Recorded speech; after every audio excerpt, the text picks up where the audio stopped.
Today's Wednesday, May 17th, 2017, and this is the Elevator Radio Show. You're tuned in to the Elevator Radio Show, a weekly program dedicated to covering news and information on elevators, escalators, and moving walkways. Produced in the wee hours of the morning, a new show is uploaded every Wednesday, sometimes even before you get out of bed. Listen to some of the comments sent in from our audience. Rob from New York writes, Tom, are you f***ing insane? You actually get up at 2 a.m. each Wednesday to put this show out? Man, you must love elevators. Tim from Illinois writes, I'm not sure why I listened, but ever since I tuned into the first show back in 2007, I've been addicted.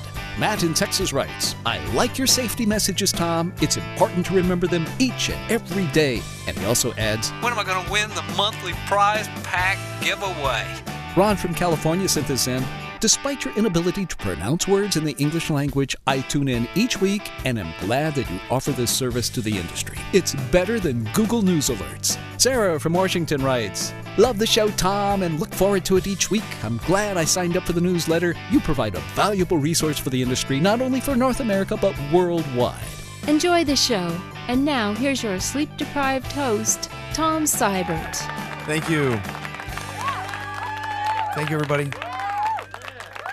Good to be here this Wednesday morning, once again, where I have been lucky enough to get out of bed, roll out at 2 o'clock in the morning, and realize that I was tired. Man, I got to tell you, it's end of the school year for three boys in high school makes for a very busy time in my life. And I am not complaining whatsoever because I know that there will be a day when I will miss these days. I will. So between my freshman, who is a lacrosse player, and my sophomore and my senior, who are volleyball players, it is just crazy busy. Every night I've had a game this week to go to, and with my wife, we kind of split it up. So we got a game tonight, got a game Friday, got a game Saturday, and then the regional start for varsity. It's just busy, and like I said, I'm not complaining at all because I know I'm going to be sad the day that my oldest graduates high school and he is off into going to school and college, and I'll look back and I'm like, oh man, that time went by so fast. Always did. It always does. So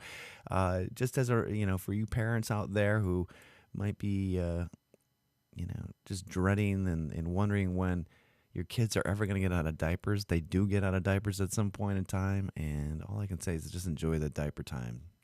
Enjoy all the times you can, because there's no guarantees in life. There's no guarantees that we will get up tomorrow morning or I will get up tomorrow morning or whatever, and just do your best to try to appreciate each of the days that we have, because life is the longest thing each of us will ever do, and that is dependent upon obviously how long we're on this earth. So so just busy. So on top of that, we've got travel for work. The Elevator Industry Summit is Safety Summit, is next week. Looking forward to that. It is the first of its kind. I've been talking about it on the program for a while here, and I just want to thank Bob Shepard for his efforts in getting this event out there and creating it.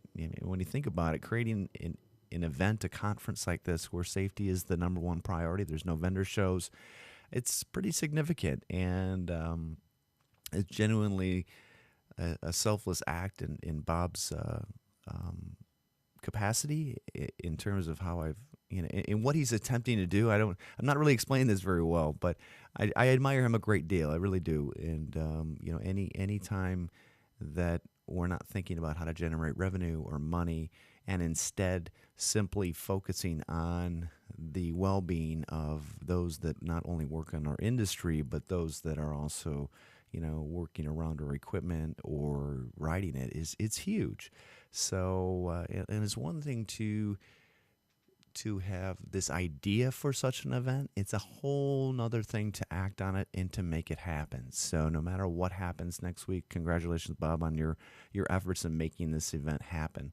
And I know it has not been an easy one to do, and it's just not easy. So I'm proud to be part of it. I can't say enough, about you, Bob, in terms of what you're able to, accomplish, and I'm excited what's going to come out of this next week, and making sure that each one of us goes home every day safe to our family and our loved ones, and so that no family will ever endure any kind of tragedy that will affect their lives for the rest of their lives. So I'm excited, really excited. Leave Sunday, come back late Tuesday night, and so next week there may not be a show. It just depends on how I can work it in, because my flight actually gets in, I think, like 12:30 at night Tuesday night, and there may not be a show, but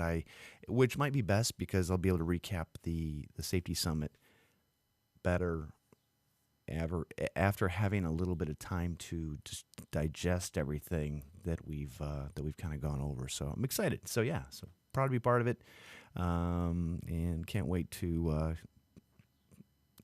I can't wait to attend it. So anyway, all right, we're gonna cover the news next. Not a whole lot of articles today, but there were a couple of them that should be worthy of sharing. So I encourage you to do so with your friends, family, colleagues, coworkers, if they can make a difference in safety in their lives. So without further ado, we'll cover the news of the week next.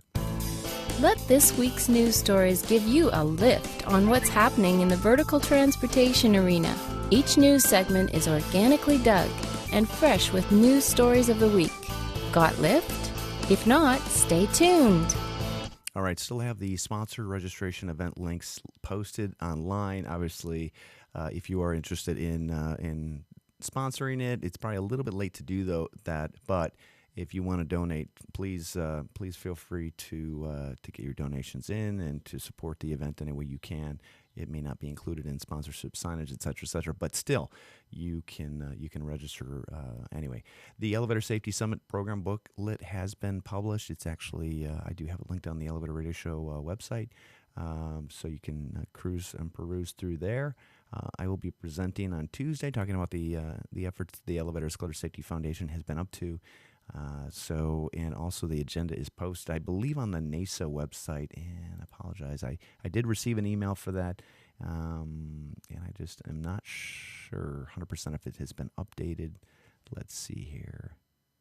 Oh, the packet with agenda is in there. Good. Okay. Let's see. I think it's in there. Yeah, it's pretty much in there. So that's good. So check that out. Link is in the show notes.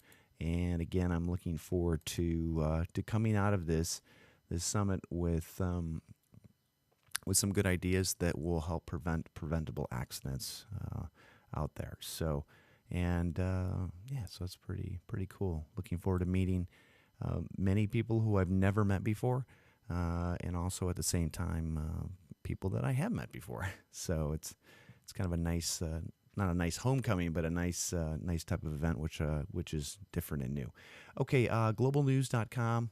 or CA in Canada has an article talking about, the title is Elevator Incidents, Injuries on the Rise in Canada.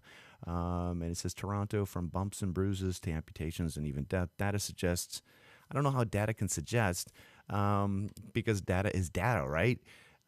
Anyway, data suggests elevators in Canada are proving increasingly dangerous. Again, a play on words to some extent, but still, in the past 6 years, 6 people have been killed. That's 6 way too many.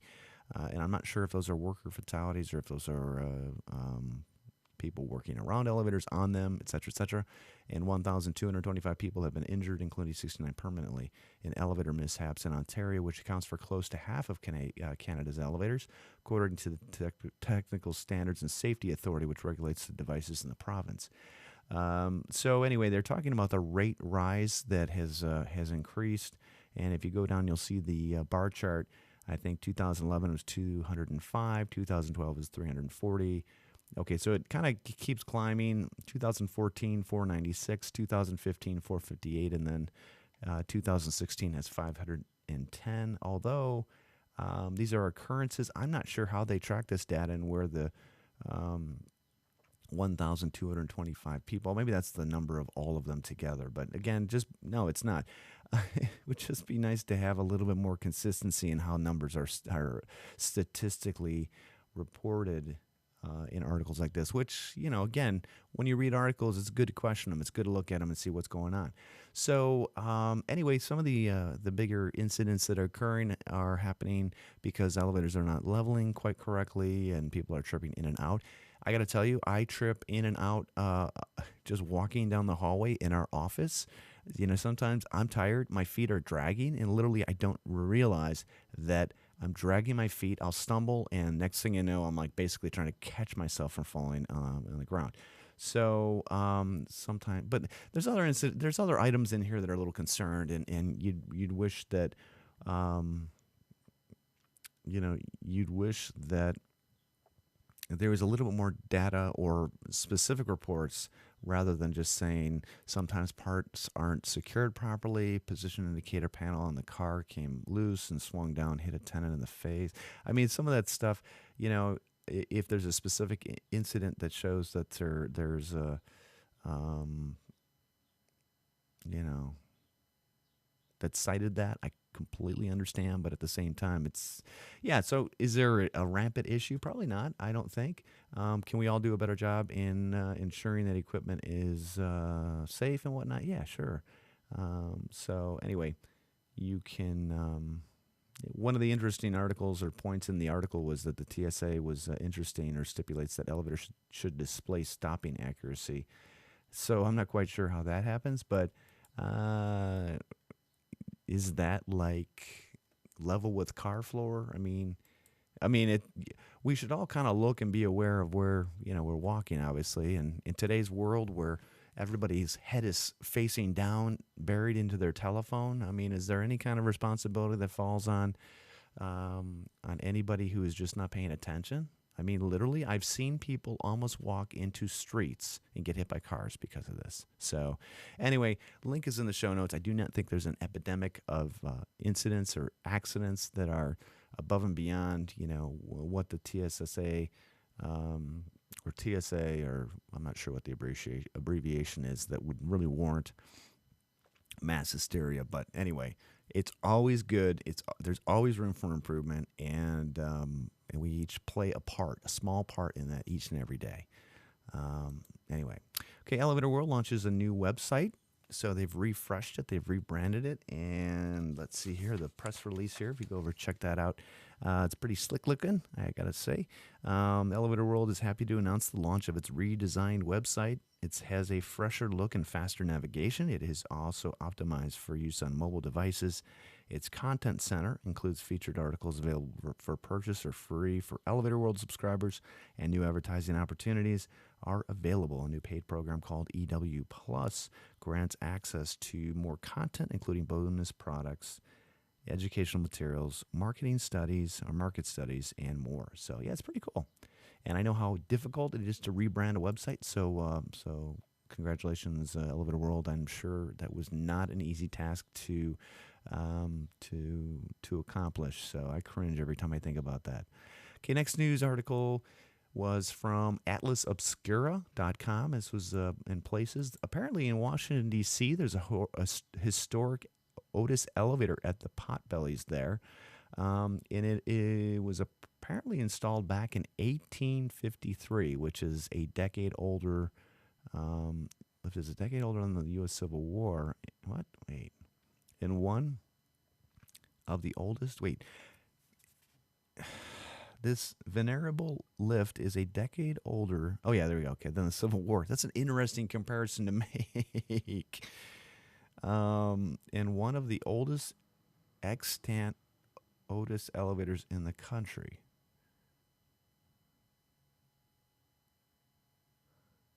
Okay, that does make sense. I understand it now. But yeah, pretty cool. It'll be neat to. Basically, it's the elevator shaft or cab, and then you see a piece of plexiglass that kind of separates it. But yeah, 1853. Wow, that's pretty slick. Next time I'm in Washington, D.C., I'm definitely going to check this out. I didn't think there were too many lifts back then in the day, but apparently more than I thought. Okay, news from a press release service, or OCBJ.com. Apparently, Newport Beach-based L Squared Capital Partners, And Longview Asset Management purchased Oracle Elevator service provider for an undisclosed amount. I'm sure it was a big amount. Anyway, it's a great fit for a family. Sean Barrett, a partner at L Squared, said in an interview, it's a large market that's highly fragmented. I'll let everybody read the rest of the comments in this. I'm not going to get into whatnot, but you can check that out. Link is in the show notes. And if you have any idea or any interaction with companies like this that are huge and have way a lot of money, there are many situations where they just have money they want to buy. Investors want to buy stuff, and that's kind of what you see from these kind of firms. Okay, Tribeca Patch has an article: family of woman killed in fall from Oculus escalator considers suing Port Authority. So apparently the family of Jenny Santos, who died after falling more than 30 feet inside the Oculus, is considered suing for wrongful death. I'm not an attorney, and I'm not going to comment on this, but apparently it kind of all stems around the video footage that the court has ordered to be released to the family. And once they watch the video, they'll be able to tell whether or not there's a case for a wrongful death incident. I was a little surprised here because typically you just see a lawsuit anyway. But man, if we can get videos on everything that would prevent cases going to trial or going to even be filed, I'm all for it. If we can stop the idiots out there, as well as the idiot attorneys who literally go and chase these kind of accidents just so they can do what they can to, settle and whatnot, I'm all for it. So this is a good step in the right direction if the video in itself does indicate that she was, at blame for her fatality, which it's terrible either way. But at the end of the day, you can't stop drunk or stupid people or people that just, do stupid things from getting hurt or fatally or dying because of their stupidity. So anyway, okay, Latin American Herald Tribune, 2 teenagers killed in fall as elevator floor gives way in Madrid building. Oh man, no matter what you think or how many issues you may or may not believe our U.S. code might have, or the difficulty or complexity of the A17.1 or .3, it is better than what happened in Madrid. I don't know what code that they are under or what kind of inspection authority, but man, if equipment needs to be inspected, equipment needs to meet some type of code. And if you have kids falling through elevator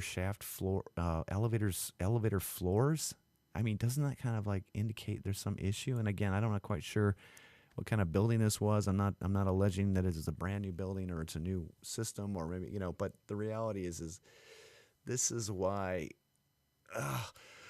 we have codes. This is why we have inspection agencies. This is so that accidents like this don't happen. And so when you're out of the country, be careful. Be careful on the lifts that you're riding on. That's my advice to you. Don't assume or expect that everything is as safe as you might think it is in other countries. Okay, the Chicago Elevator Association, May 18th, that's tomorrow night, annual night at the Races Scholarship Fundraiser. I'd like to thank the companies that have donated and supported that event. It's going to be a nicely attended event. It's going to raise money for kids who are going into college, which is awesome. This is the brainchild of Cornelius Walls, and I'm happy to be part of it. I will not be attending this, unfortunately. I have a volleyball game, and it is senior parents' night, so my wife said I could not miss that, and for good reason. And I thought to myself, she's right. I cannot miss this event. So I don't even know why I thought I could, but sometimes I don't think.